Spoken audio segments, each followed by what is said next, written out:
अस्सलाम वालेकुम, this is Faisal Ayub और आप देख रहे हैं मेरा यूट्यूब चैनल ब्रेन ट्रांसफार्मर और मैं आपको पढ़ा रहा हूँ exercise number 6.4 sequence and series first year mathematics. Last video में मैंने आपको क्वेश्चन नंबर 2 तक करवा दिया था। आज मैं आपको क्वेश्चन नंबर 3 के फर्स्ट पार्ट से आगे लेके चलता हूँ। क्वेश्चन नंबर 3 के 2 पार्ट्स हैं। पहला पार्ट हमें गिवन है -7 plus -5 plus -3 up to so on amount to 65। इसका मतलब क्या है? इसका मतलब ये है कि हमने ये बताना है, असल में क्वेश्चन क्या है? क्वेश्चन ये है कि हाउ मैनी टर्म्स, कितनी टर्म्स को सम अप करें कि अमाउंट बने 65 के इक्वल। अमाउंट का मतलब होता है सम, हाउ मैनी का मतलब I have told you in previous videos कि जब भी हाउ मैनी या विच की बात करेगा तो इट मीन्स वो आपसे n डिमांड कर रहा है। इसमें वो आपसे n डिमांड कर रहा है। अब देखिए मैंने क्या लिखा, हेयर a1 इज़ -7। a1 का मतलब है फर्स्ट टर्म। d आप कैसे फाइंड करते हैं? Next term minus previous term, तो ये बनेगा -5 माइनस -7 -5 प्लस 7 बिकम्स 2, तो d बिकम्स 2। और ये जो अमाउंट है 65, इसको हमने Sn के इक्वल लेट कर लिया। Sn क्यों लेट किया? 2 रीज़न है। S का मतलब सम है और n क्यों लेट किया? बिकॉज मुझे नहीं पता कितनी वैल्यूज़ का सम बनता है 65 के बराबर। एक्चुअली मुझे n ही फाइंड करना है। अब देखिए, इसको नोट कीजिएगा, ये याद रखिएगा, ये सीरीज़ की लास्ट टर्म नहीं है। तो ये क्या है? ये इस पूरी सीरीज़ का सम दिया आपको। आपके पास लास्ट टर्म भी नहीं है, इसका मतलब ये हुआ n भी नहीं है। इट मीन्स कि हम क्या नहीं कर सकते, हम वो फार्मूला नंबर 1 अप्लाई नहीं कर सकते जिसमें था Sn is equal to n/2 a1 plus an। तो इसमें जो फार्मूला मुझे सूट करता है वो फार्मूला है since Sn is equal to n/2, this is 2 time a1 और n-1 टाइम d। ये फार्मूला मुझे इसमें सूट करता है। यहाँ पर अब आप क्या करेंगे? By putting all values we will get, देखिएगा 65 Sn की जगह आया n/2, 2 टाइम a1 है -7 प्लस n मुझे नहीं पता -1 एंड d की वैल्यू है 2 के इक्वल। आप जानते हैं, हम ये पहले भी काम कर चुके हैं कि ये 2 और ये 2 कॉमन आ रहा है, आप इसे कॉमन ले लीजिए। जब आप इसे कॉमन लेंगे तो n/2 ये बनेगा 2 -7 और ये होगा प्लस n-1, तो ये वाला 2 इस 2 से कैंसिल होगा। तो हमारे पास यहाँ पे n बचा, ये बनेगा -8 प्लस n आएगा, दिस इज़ 65। और ये क्या बनेगा? देखिए, this would B 8n minus में और प्लस n स्क्वेयर, और यहाँ पर है 65। आप एक काम कीजिए, वो ये करेंगे आप लोग कि इम्प्लाइज आपने क्या करना है, इसको लिखे n स्क्वेयर -8n और -65 इज़ इक्वल टू 0। देखिए, अगर मैं एक स्टेप यहाँ पे लिख लूँ तो ये क्या बनेगा? This would be n square -8n और -65। अब आप इसको इस तरह लिख सकते हैं। तो इसके फैक्टर्स पॉसिबल हैं। फैक्टर्स क्या हैं? -13n plus 5n -65 is equal to 0। यहाँ से n कॉमन लिया, n-13 प्लस 5 कॉमन लिया, n-13 is equal to 0। This would be n plus 5 और n-13 इज़ इक्वल टू 0। इन्हें आप सेपरेटली 0 पुट कीजिए तो यहाँ से आपको n मिलेगा -5। n-5 का मतलब है नंबर ऑफ़ वैल्यूज़ आर -5, जो कि पॉसिबल नहीं है। नंबर ऑफ़ वैल्यूज़ कभी भी नेगेटिव नहीं हो सकती। इसका मतलब दूसरी वैल्यू क्या बन रही है?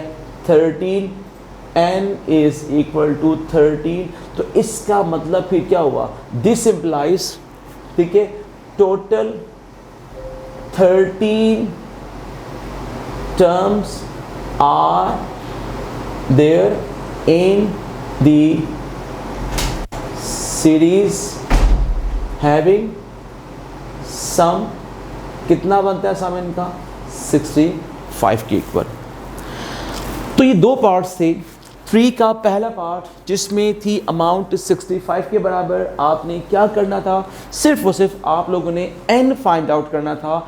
इस क्वेश्चन में जो इम्पॉर्टेंट बात थी वो ये थी कि अमाउंट का मतलब क्या होता है, अमाउंट का मतलब होता है सम, इसलिए आपने इसको एस एन के इक्वल लेना है। ये याद रखिएगा, last term of this series नहीं थी, इस बात पे आपने फोकस करना है।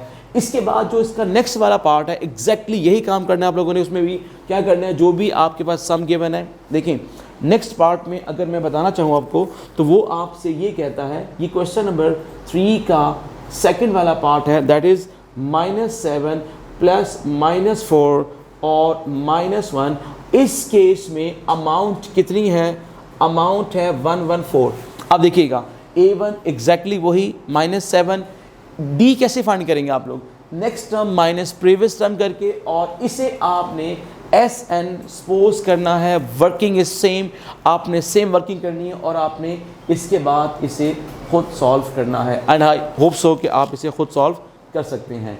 सो क्वेश्चन नंबर 4, इसका first part solution we are given, हमारे पास गिवन क्या है, 3 + 5 - 7 + 9 + 11 - 13 + 15 + 17 - 9 2 3 n टर्म्स। अब आपने इसको अच्छी तरह अंडरस्टैंड करना है, 3n टर्म्स तक हमने इसका सम कैलकुलेट करना है। देखिए प्रॉब्लम क्या आ रही है, अगर मैं इसको इसी तरह जिस तरह ये क्वेश्चन लिखा हुआ है स्टार्ट कर दूं तो ये as a whole arithmetic series में क्वेश्चन नहीं है। इसका मतलब फ़िलहाल इसका सम पॉसिबल नहीं है अरिथमेटिक सीरीज़ के सम वाले फार्मूले से। तो फिर मुझे क्या करना होगा, 2 तरीके हैं। एक तरीका ये है कि मैं इसको 3 डिफरेंट सीरीज़ में ब्रेक कर लूँ, जो कि काफ़ी लेंथी हो जाएगा। दूसरा वे ये है कि मैं एक काम करता हूँ, बिफोर इट कि मैं वो काम करूँ मैं पहले आपको हिंट देता हूँ। फॉर एग्जांपल देखिएगा, मैं ये कहता हूँ कि मेरे पास है 1 + 2 + 3 + 4 + 5 + 6 + 7 + 8 और +9।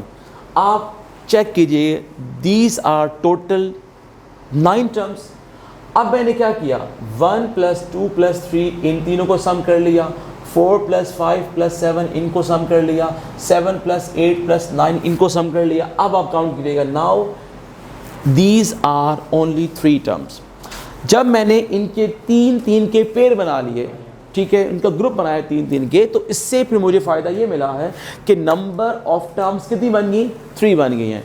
सिमिलरली एक काम करता हूँ मैं कि मैं इनका 3 का बनाता हूँ ग्रुप, 3 + 5 - 7 ये मैंने किया, +9 + 11 - 13 ये ग्रुप बन गया, 15 + 17 - 19 ये ग्रुप बन गया। अब ध्यान से देखना है, अब ये नंबर ऑफ टर्म्स रह जाएंगी n। ये n क्यों आया, आप यहाँ से ज़रा रिकॉल कीजिएगा, देखिएगा जब मैंने 1 + 2 + 3 + 4 + 5 + 6 + 7 + 8 + 9 लिखा था, टर्म्स थी कितनी, 9 थी टर्म्स। आपने क्या करना है, इस 9 को डिवाइड करना है number of term in each bracket, वो कितनी है, 3 है, तो रिजल्ट इज 3। इसका मतलब क्या हुआ कि टोटल टर्म्स को आप डिवाइड कर दें number of term in each bracket, तो टर्म्स हैं टोटल 3n। 3n को जब मैं डिवाइड करूंगा number of terms in bracket, वो हैं 3 के बराबर, तो ये कट होगा, यहाँ से मुझे n की वैल्यू मिलेगी n, ठीक है, मतलब टोटल वैल्यूज अब बनेंगी n। अब देखें इसका फ़ायदा ये हुआ कि नंबर ऑफ टर्म्स भी कम हो गई हैं, और आगे चलें देखते हैं क्या होता है। 3 + 5 8 - 7 1, 9 + 11 या यूँ कर लें, 11 - 13 is -2 -2 + 9 is 7। Similarly 17 - 19 is -2 -2 + 15 is 13। अब आप देखिएगा ये कहाँ तक चली गई हैं, अब ये चली गई हैं 2n टर्म्स, या सिंपल आप n टर्म्स भी कर सकते हैं, कोई इशू नहीं है। अब क्वेश्चन हुआ है बहुत सिंपल, हेयर a1 किसके बराबर है, 1 के बराबर है, d आप फाइंड करेंगे 7 - 1 तो d बिकम्स 6, तो n इसमें n के बराबर है। एज यू नो मैं प्रेफर करता हूँ उसके ये सारी की सारी वैल्यूज़ ब्रैकेट की फॉर्म में हों। उसके बाद अब क्या होगा, उसके बाद अब हमने इसका सम फाइंड आउट करना है। देखिएगा, सम फाइंड करने के लिए हमारे पास जो फार्मूला है सूटेबल, वो फार्मूला नंबर 2 बनता है n/2 2 time a1 plus n-1d, क्योंकि लास्ट टर्म स्टिल अवेलेबल नहीं है, इसलिए आप फार्मूला नंबर 2 ही अप्लाई कर लें। तो n is n/2 2 time a1 is now a1 is 1 plus n-1 is n-1 and d is 6। जैसे कि हम करते आ रहे हैं कि आप देख रहे हैं यहाँ से फिर 2 कॉमन आ रहा है, आप फिर 2 कॉमन ले लीजिए। जब आप 2 कॉमन लेंगे तो ये 2 बनेगा, this would B 1 plus n-1, और यहाँ पर आपके पास बचेगा 3, और इसको हम ऐसे लिखेंगे तो ये 2 इस 2 से कैंसिल हुआ, तो ये n बना, यहाँ पे बनेगा 1 प्लस 3n-3, तो ये बनेगा n और ये बनेगा 3n और -2, तो दिस इम्प्लाइज आपका Sn बना है n इंटू 3n-2। इसे आप यहाँ पे इस तरह से ब्रैकेट करेंगे तो आपको ये रिक्वायर्ड सम मिल जाएगा।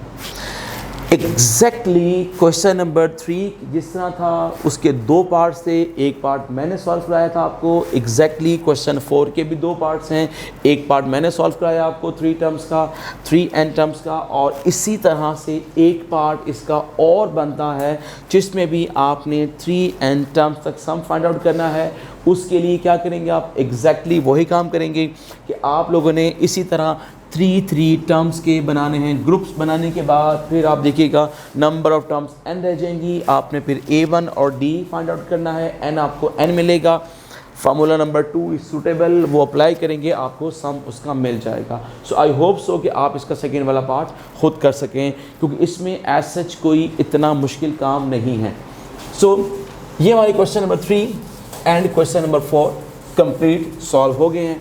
अब मैं आपसे बात करता हूँ क्वेश्चन नंबर 5 की। क्वेश्चन नंबर 5 में हमें क्या कहा जा रहा है, सॉल्यूशन की बात करते हैं हम लोग। पहले देखते हैं हमें गिवन क्या है। हमें गिवन है, उसने कहा जी कि rth टर्म किसके बराबर है, इट इज़ 3r + 1, और हमने सम फाइंड करना है अप टू 20 टर्म्स। हमने क्या फाइंड करना है, we have to find word S20। S20 मैंने फाइंड आउट करना है। S20 mean sum up to 20 terms. मुझे गिवन है AR, मुझे क्या गिवन है, AR गिवन है। इनसे पहले हमें गिवन हुआ करता था AN, आज AN की बजाय उसने AR दे दिया आपको। आप एक काम कर लें, वो देखिए वो क्या कर रहे हैं, मैं यहाँ पे पुट कर रहा हूँ, put R is equal to 1 in equation number 1। शायद ये बात आपको समझ आएगी बाद में कि मैं ऐसा काम क्यों कर रहा हूँ। देखिएगा ये बनेगा 3 + 1 इम्प्लाइज A1 बिकम्स 4, ये 4 बन गया A1। फिर आप यहाँ पे लिखें put R is equal to 20 in equation number 1, this is A20, ये बनेगा 3 टाइम 20 + 1 इज 60 + 1 A20 बन गया है 61। देखिएगा सिंस Sn का एक फार्मूला होता है n/2 A1 + AN, तो जब मैं यहाँ पे 20 पुट करूँगा तो क्या बनेगा 20/2 और A1 + A20। गौर से देखिएगा, मैंने A1 की वैल्यू फाइंड कर ली, यस, मैंने A20 की वैल्यू फाइंड कर ली, यस। क्यों फाइंड की थी, क्योंकि मुझे S20 चाहिए था, और S20 में फार्मूला जो बना वो बना A1 + A20 इंटू 20/2। ये फार्मूला नंबर 1 सूटेबल क्यों हुआ, क्योंकि हमारे पास फर्स्ट टर्म भी आ गई है और last term that is 20th term भी आ चुकी है। अब मैं क्या करूँगा, अब मैं सिंप्लीफाई करूँगा। 20/2 इज़ 10, A1 है 4 के बराबर और A20 है 61 के बराबर, तो ये बनेगा 60 इंटू 65। तो यहाँ से मुझे जो S20 मिलेगा वो मिलेगा 650। इसका एक मेथड और भी है, लेकिन वो मेथड शायद इतना सूटेबल नहीं है इस क्वेश्चन के लिए, क्योंकि ये मेथड बहुत आसान था। आपने जस्ट 2 टर्म्स कैलकुलेट की और उन 2 टर्म्स की बेस पे आपने क्या कर लिया, आपने कर लिया क्वेश्चन 5 का sum find out with the help of only first 2 terms like 20 term and first term. So आज की हमने इस वीडियो में क्वेश्चन नंबर 3 कंप्लीट किया, क्वेश्चन नंबर 4 कंप्लीट कर लिया एंड क्वेश्चन नंबर 5 कंप्लीट कर लिया। इंशाल्लाह नेक्स्ट वीडियो में मैं आपको इससे आगे वाले क्वेश्चंस सॉल्व कराऊंगा। Thank you very much. अल्लाह हाफिज़।